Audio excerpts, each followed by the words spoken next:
Aster Row consists of 28 row houses on West 130th Street in Harlem, New York.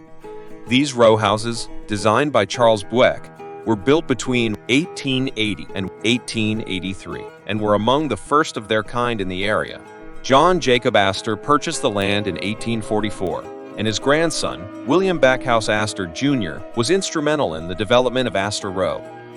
The design of the three-story brick, single-family houses is unusual in that they are set back from the street and all have front and side yards, an oddity in Manhattan, as well as wooden porches.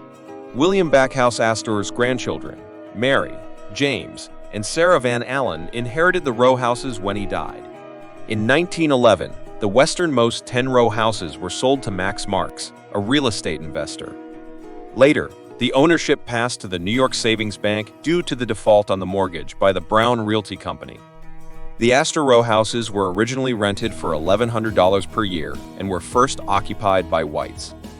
In 1920, 10 of the 28 houses were purchased by James Cruikshank and leased to black tenants.